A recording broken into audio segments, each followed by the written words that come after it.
आज पंजाब में एक बहुत बड़ी घटना हुई है। एक ऐसी घटना हुई है जो भारत के इतिहास में इससे पहले शायद कभी नहीं हुई।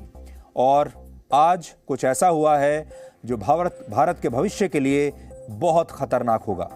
आज पंजाब के फिरोजपुर में प्रधानमंत्री मोदी को एक कार्यक्रम में जाना था, लेकिन रास्ते में कुछ आंदोलनकारियों ने उस सड़क को ब्लॉक कर दिया जहां से प्रधानमंत्री गुजर रहे थे। इस दौरान प्रधानमंत्री मोदी का काफिला 20 मिनट तक खुली सड़क पर ट्रैफिक के बीच फंसा रहा और उनके सुरक्षाकर्मी सड़क खुलवाने की कोशिश करते रहे और साथ ही ये भी देखते रहे कि कोई प्रधानमंत्री मोदी पर हमला ना कर दे। और आखिर में जब सड़क नहीं खुली तो प्रधानमंत्री मोदी को बिना कार्यक्रम में शामिल हुए ही वहां से खाली हाथ लौटना पड़ा, गाड़ियों को वापस मोड़ना पड़ा। यह प्रधानमंत्री की सुरक्षा में एक अभूतपूर्व चूक है, जिसकी वजह से आज कुछ भी हो सकता था। आज उनकी जान भी जा सकती थी। अपमान होना तो बहुत छोटी सी बात है। इसलिए उन्होंने वापस आते हुए, शायद इसीलिए उन्होंने हवाई अड्डे के कर्मचारियों को यह कहा कि अपने मुख्यमंत्री को धन्यवाद देना कि मैं यहां से जिंदा लौट पाया। यानी वो भी ये समझ रहे थे कि यहां से जिंदा लौट पाना कितना मुश्किल काम है और उनकी किस्मत अच्छी थी कि वो जिंदा यहां से वापस जा रहे हैं। हमें लगता है आज पंजाब में जो कुछ भी हुआ है, ये एक बहुत ही खतरनाक परंपरा की शुरुआत है भारत में, और ये भारत के भविष्य के लिए बहुत ही खतरनाक बात है। आज मोदी के काफिले की स्थिति ऐसी थी कि उन पर कोई भी जानलेवा हमला बहुत आसानी से हो सकता था। कोई भी आम व्यक्ति या आतंकवादी या अपराधी या आंदोलनकारी बहुत आसानी से उन तक पहुंच सकता था, उनकी गाड़ी तक पहुंच सकता था, उनकी गाड़ी पर पथराव हो सकता था, यहां तक कि कोई आत्मघाती हमला भी आज उन पर हो सकता था। आज वो खुली सड़क में इस तरह से उनकी गाड़ी खड़ी हुई थी और आसपास लोग मौजूद थे, आसपास ट्रैफिक था। आज हम इस बात का विश्लेषण करेंगे कि ये महज सुरक्षा की एक चूक थी, या कांग्रेस की सरकार उनका अपमान करवाना चाहती थी, या फिर ये उनकी हत्या की एक बहुत खतरनाक साजिश थी। ये कुछ भी हो सकता है और इस बात की जांच होनी चाहिए। खास बात यह है कि यह जगह पाकिस्तान से सिर्फ 10 किलोमीटर दूर है। और आज जब प्रधानमंत्री का काफिला 20 मिनट तक एक फ्लाईओवर पर फंसा रहा तो आसपास मौजूद सैकड़ों लोगों ने अपने मोबाइल फोन से उनका वीडियो शूट किया। बड़ी बात यह है कि इतनी पास से कोई उन्हें असलियत में भी शूट कर सकता था। भारत ने अपने 2 प्रधानमंत्रियों को ऐसे ही खोया है और ये दोनों ही प्रधानमंत्री कांग्रेस पार्टी के थे। इंदिरा गांधी की हत्या पंजाब की खालिस्तानी ताकतों ने की थी और राजीव गांधी की हत्या भी ऐसे ही एक आतंकवादी संगठन LTTE ने की थी। इसके बावजूद कांग्रेस भारत के इस इतिहास को और अपने खुद के इस इतिहास को भूल गई और आज कांग्रेस के ही कुछ नेता इस पूरे घटनाक्रम पर चिंतित होने की बजाय तालियां बजा रहे हैं और मोदी से पूछ रहे हैं, हाउस द जोश मोदी जी। सबसे बड़ी बात यह है कि इस घटना ने पंजाब की सरकार और उसकी मंशा पर, पंजाब की पुलिस पर बहुत खतरनाक सवाल खड़े किए हैं। हाल ही में आपको जानकर बहुत हैरानी होगी, हाल ही में भीमा कोरेगांव हिंसा की जांच के दौरान सुरक्षा कर्मियों को नक्सलियों की एक ऐसी चिट्ठी मिली थी जिसमें बिल्कुल यही लिखा था। उस चिट्ठी में लिखा था कि प्रधानमंत्री मोदी की हत्या ऐसे ही सड़क पर उन्हें घेर कर की जाएगी। एक जगह उन्हें घेर लिया जाएगा, पूरी दुनिया से कट ऑफ कर दिया जाएगा और फिर कुछ भी हो सकता है। और किसान आंदोलन में नक्सलियों के फुटप्रिंट्स साफ नजर आते हैं, पूरी दुनिया जानती है। तो आज का DNA बहुत महत्वपूर्ण होगा, जिसमें हम आपको बताएंगे कि इस मृत्यु जाल से नरेंद्र मोदी जिंदा बचकर कैसे लौटे। क्या ये मृत्यु का चक्रव्यूह था या फिर ये राजनीति का चक्रव्यूह था जिसमें उन्हें फंसाने की आज कोशिश की गई और वो किसी तरह से जिंदा लौट पाए। अब सबसे पहले ये सुन लीजिए आप कि आज ये पूरा मामला हुआ कैसे, पूरी घटना क्या है, और बहुत सरल शब्दों में हम आपको बताएंगे। प्रधानमंत्री मोदी के फिरोजपुर पहुंचने से लेकर दिल्ली लौटने तक आज क्या क्या हुआ है, इसे समझने के लिए पहले आपको 3 बातें बहुत ध्यान से सुननी चाहिए। पहली बात, प्रधानमंत्री मोदी पंजाब में फिरोजपुर में एक रैली करेंगे, इसका फैसला अचानक नहीं हुआ था। यानी आज की जो रैली थी ये प्री प्लान्ड थी, इसका फैसला अचानक नहीं हुआ। इस रैली का ऐलान 27 दिसंबर को, यानी आज से 11 दिन पहले किया गया था। पंजाब की सरकार के पास पूरे 11 दिन थे तैयारी करने के लिए। दूसरी बात, प्रधानमंत्री मोदी पूरे 2 वर्षों के बाद पहली बार आज पंजाब गए थे। इससे पहले वो नवंबर 2019 में करतारपुर कॉरिडोर का उद्घाटन करने के लिए पंजाब गए थे। और तीसरी बड़ी बात यह है कि प्रधानमंत्री मोदी का ये पंजाब दौरा ऐसे समय में था जब पिछले महीने ही किसान आंदोलन समाप्त हुआ है और इस आंदोलन के दौरान उन्हें जान से मारने की धमकी भी दी जा चुकी थी। लेकिन इस सब के बावजूद प्रधानमंत्री आज फिरोजपुर रैली के लिए दिल्ली से रवाना हुए। वो दिल्ली से पहले भटिंडा एयरपोर्ट पहुंचे, यहां पर उन्होंने लैंड किया और यहां से फिरोजपुर लगभग 130 किलोमीटर दूर है। क्योंकि फिरोजपुर में एयरपोर्ट नहीं है, इसलिए यह तय किया गया कि प्रधानमंत्री मोदी को पहले फिरोजपुर के हुसैनीवाला गांव में स्थित राष्ट्रीय शहीद स्मारक पर जाना था, जो कि कार्यक्रम में शामिल था, जहां पर वो शहीद भगत सिंह, सुखदेव और राजगुरु की समाधि पर जाते। ये वही जगह है। ये जगह भटिंडा एयरपोर्ट से लगभग 140 किलोमीटर दूर है, जहां पर प्रधानमंत्री को आज जाना था। और फिर यहां से प्रधानमंत्री मोदी को रैली के स्थल पर जाना था, जो इस शहीद स्मारक से सिर्फ 17 किलोमीटर दूर थी। तो उनका जो प्लेन है वो पहले भटिंडा एयरपोर्ट पर लैंड किया और इसके बाद प्रधानमंत्री को भटिंडा से हेलीकॉप्टर के जरिए इस शहीद स्मारक तक जाना था। यहां से हेलीकॉप्टर लेना था। 140 किलोमीटर का सफर था, जो कि कुछ मिनटों का सफर था। लेकिन खराब मौसम और बारिश की वजह से वहां वो भटिंडा एयरपोर्ट पर उन्हें कुछ देर इंतजार करना पड़ा, क्योंकि हेलीकॉप्टर वहां से टेक ऑफ नहीं कर पा रहा था। बताया गया कि मौसम खराब है। उन्होंने लगभग 20 मिनट तक इंतजार किया और जब मौसम तब भी साफ नहीं हुआ और हेलीकॉप्टर नहीं उड़ पाया और बारिश भी नहीं रुकी, तो फिर प्रधानमंत्री मोदी ने यह तय किया कि हम वापस तो नहीं जाएंगे, अब हम सड़क मार्ग से फिरोजपुर जाएंगे। यह प्रधानमंत्री ने वहीं पर जाकर फैसला लिया कि हम अब सड़क से जाएंगे।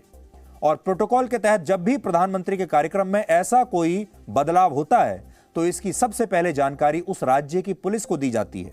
अगर पुलिस बदले हुए कार्यक्रम को लेकर सहमत होती है, ये कहती है कि हां, हम ये सुरक्षा मुहैया करा सकते हैं, रूट को क्लियर करा सकते हैं, तभी प्रधानमंत्री के काफिले का वहां से मूवमेंट होता है। और इस मामले में भी ऐसा ही हुआ। इसलिए बड़ी बात यह है कि असल में भटिंडा से उन्हें हेलीकॉप्टर से जाना था। खराब मौसम था, हेलीकॉप्टर उड़ नहीं पाया और उन्होंने ये तय किया कि अब वो भटिंडा से फिरोजपुर 140 किलोमीटर दूर गाड़ी से ही जाएंगे, जो कि लगभग 2 घंटे का रास्ता है। अब वो पंजाब पुलिस को इन्फॉर्म किया गया और कहा गया कि भाई आप सुरक्षा के पूरे इंतजाम कीजिए, प्रधानमंत्री सड़क मार्ग से जा रहे हैं। तो जाहिर है जो प्रोटोकॉल होगा उसमें यह भी होगा कि सड़क बिल्कुल साफ मिले, क्लियर मिले। लेकिन केंद्रीय गृह मंत्रालय ने अपने बयान में यह बताया कि भटिंडा एयरपोर्ट पर इंतजार के दौरान जब मौसम साफ नहीं हुआ तो पंजाब पुलिस के डीजीपी को, जो कि पुलिस का मुखिया होता है राज्य का, उसे यह जानकारी दी गई कि प्रधानमंत्री अब सड़क मार्ग से फिरोजपुर जाएंगे। और डीजीपी ने यह भरोसा दिया कि पुलिस इस दौरान सारे सुरक्षा बंदोबस्त कर लेगी। यानी पंजाब पुलिस के डीजीपी को इसकी पूरी जानकारी थी और उन्होंने सुरक्षा बंदोबस्त होने की बात कही, आश्वासन दिया। भटिंडा एयरपोर्ट से फिरोजपुर के शहीद स्मारक पहुंचने में किसी भी गाड़ी को कम से कम 2 घंटे का समय तो लगेगा ही, चाहे कितनी भी तेज चलाएं। और प्रधानमंत्री मोदी का काफिला भी समय से वहां पर पहुंचने वाला था, सब ठीक चल रहा था। लेकिन जैसे ही वो फिरोजपुर के हुसैनीवाला पहुंचे तो एक फ्लाईओवर पर उनका काफिला आकर फंस गया। और सोचिए, फ्लाईओवर पर ही फंसा आकर। ये कुछ तस्वीरें और वीडियोस आज हमें मिले हैं जिनमें आप प्रधानमंत्री मोदी को उनकी गाड़ी में बैठे हुए देख सकते हैं। और हमें पता चला कि यह फ्लाईओवर रैली स्थल से लगभग 47 किलोमीटर दूर था और शहीद स्मारक से 30 किलोमीटर दूर है। देखिए, इस फ्लाईओवर पर प्रधानमंत्री का काफिला रुका हुआ है। प्रधानमंत्री यहां गाड़ी में बैठे हुए हैं आगे की सीट पर और उनके सुरक्षा कर्मियों ने पूरे उनकी गाड़ी को घेरा हुआ है। और शायद आपने इससे पहले भारत के किसी प्रधानमंत्री की ऐसी तस्वीर नहीं देखी होगी जो कि फ्लाईओवर पर इस तरह गाड़ी में फंसा हुआ हो, क्योंकि आगे जाने का रास्ता नहीं मिल रहा। और प्रधानमंत्री का काफिला इस फ्लाईओवर पर 15 से 20 मिनट तक फंसा रहा और इतने समय में कुछ भी हो सकता था। मोदी की गाड़ी के आसपास जिस तरह से बसें और दूसरी गाड़ियां खड़ी हुई थी, उससे बिल्कुल साफ था कि मोदी की सुरक्षा में ये एक बहुत बड़ी चूक हो चुकी है। और प्रधानमंत्री तब तक फंस चुके थे, ना आगे जा सकते थे ना पीछे जा सकते थे, बिल्कुल फंस चुके थे। और उनके पास कोई चारा नहीं था कि इसी तरह सड़क पर पहले इंतजार किया जाए और कोशिश की जाए कि यहां से निकलें। और जिन लोगों ने इस रास्ते को रोका। ये बहुत खास बात है, वो ये उन्होंने खास तौर पर फ्लाईओवर पर ही रोका, क्योंकि फ्लाईओवर एक ऐसी जगह होती है जहां से गाड़ी को आप ना तो दाएं मोड़ सकते हैं ना बाएं मोड़ सकते हैं। अगर नीचे प्लेन सड़क पर रोका होता तो गाड़ी को आप इधर उधर निकाल भी सकते हैं कहीं से, लेकिन फ्लाईओवर एक ऐसी जगह है जहां पर आप कुछ नहीं कर सकते। और इस गाड़ी को, यानी मोदी की गाड़ी को, उन्होंने जानबूझकर फ्लाईओवर के ऊपर ब्लॉक कर दिया। आसपास बहुत सारे लोग मौजूद थे। उन्होंने कभी सपने में भी सोचा नहीं था, कल्पना नहीं की थी कि उन्हें किसी दिन मोदी इस तरह गाड़ी में बैठे हुए सड़क पर फंसे हुए मिल जाएंगे। लोगों को शायद थोड़ी देर के लिए लगा वो कोई सपना देख रहे हैं। कल्पना के परे है ये बात कि ऐसा कुछ हो जाए भारत के प्रधानमंत्री के साथ। और इसीलिए वहां पर मौजूद बहुत सारे लोगों ने अपने अपने मोबाइल फोन निकाले और वीडियोस बनाने शुरू कर दिए। इन वीडियोस में साफ दिख रहा है कि इस फ्लाईओवर से कुछ दूरी पर बड़ी संख्या में जो किसान हैं या जो भी प्रदर्शनकारी वो रहे होंगे, हम नहीं कह सकते कि वो किसान हैं या वो कोई और, ये लोग विरोध प्रदर्शन कर रहे थे और उनके हाथों में किसान संगठनों के झंडे थे। इनमें एक वीडियो में लोगों के हाथों में लाठी और डंडे भी नजर आ रहे हैं और ये लोग नारेबाजी भी कर रहे हैं। यानी इससे आपको ये पता चलेगा कि ये भीड़ बहुत उग्र थी।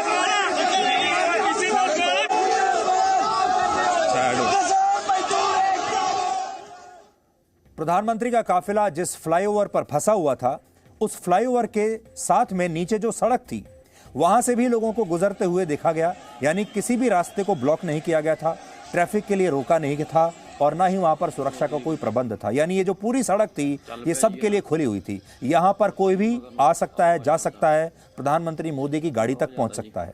इससे यह पता चलता है कि पंजाब की पुलिस ने इस रूट पर सुरक्षा के जरूरी बंदोबस्त नहीं किए थे। और इस फ्लाईओवर के आसपास पूरा रिहायशी इलाका है और फ्लाईओवर के जो आसपास जो मकान है वहां पर घर हैं और वहां पर लोग अपने अपने घरों से प्रधानमंत्री की गाड़ी का वीडियो बना रहे थे। जैसा मैंने आपको कहा, लोगों ने कल्पना नहीं की होगी कि उनके घर के बाहर ऐसे एक दिन वो मोदी को फंसे हुए देखेंगे। इनमें एक वीडियो में एक व्यक्ति बता रहा है कि प्रधानमंत्री किस गाड़ी में बैठे हुए हैं। सोचिए, इन इमारतों में अगर कोई आतंकवादी छिपा होता, हमलावर छिपा होता, कोई शार्प शूटर छिपा होता तो फिर क्या होता। और इस वीडियो को देखने के बाद ये सवाल खड़ा होता है कि कहीं इस चूक के पीछे कोई बहुत बड़ी साजिश तो नहीं। जी काली गड्डी च मोदी बैठा जी, आ वेखो जी।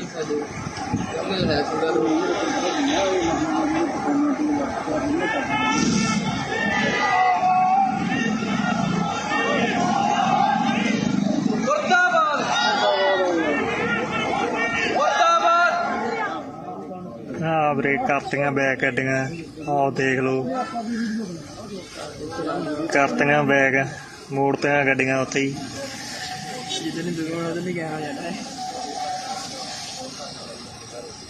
अरे मोदी साहब करते बैग।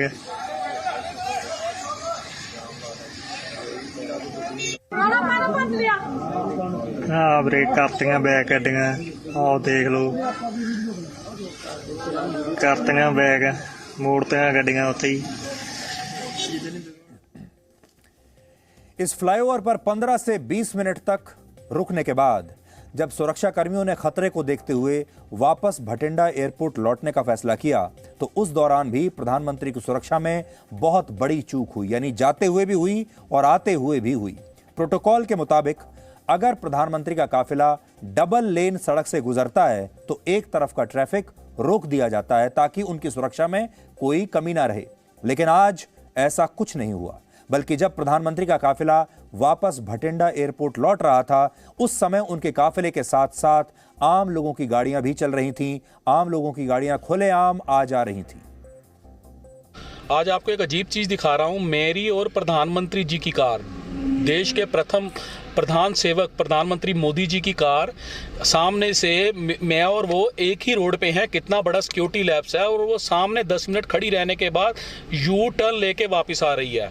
मतलब फिरोजपुर से 10 किलोमीटर पहले की ये वीडियो मैं आपको दिखा रहा हूँ कि प्रधानमंत्री जी का काफिला मतलब फंसा था और पुलिस उसको भी निकालने में नाकामयाब रही। और ये कितना बड़ा सिक्योरिटी लैप्स है पंजाब सरकार का, पंजाब पुलिस का। जिम्मेदार अधिकारियों पर तुरंत कार्रवाई होनी चाहिए।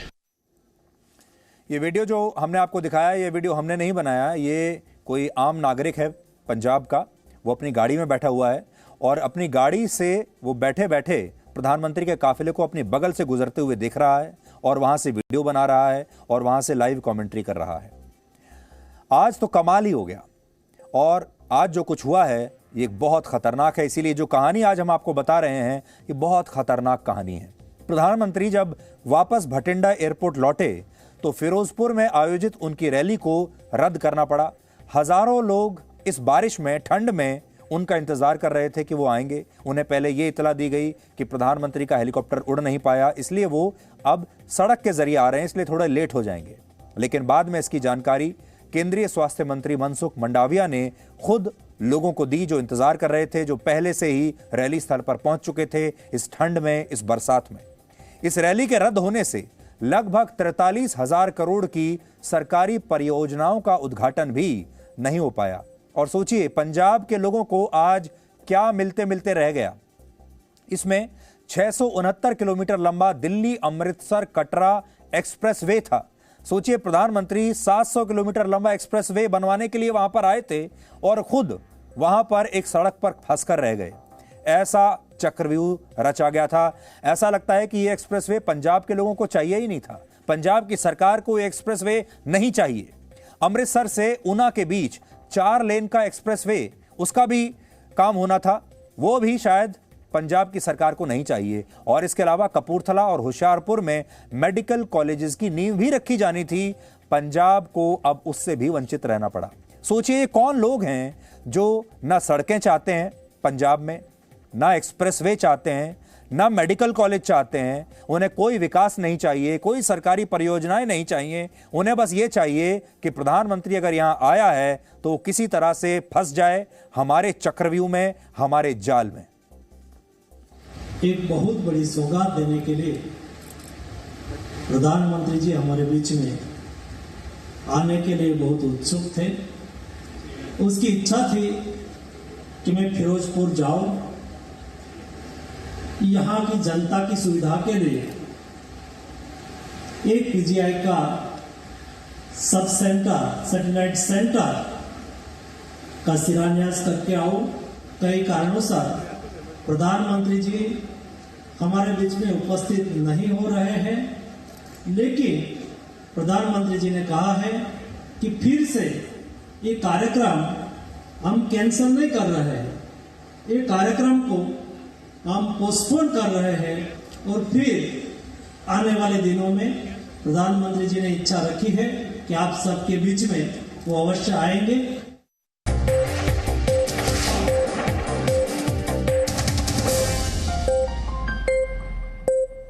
Presenting B News app, available on Google Play and App Store. Download it now.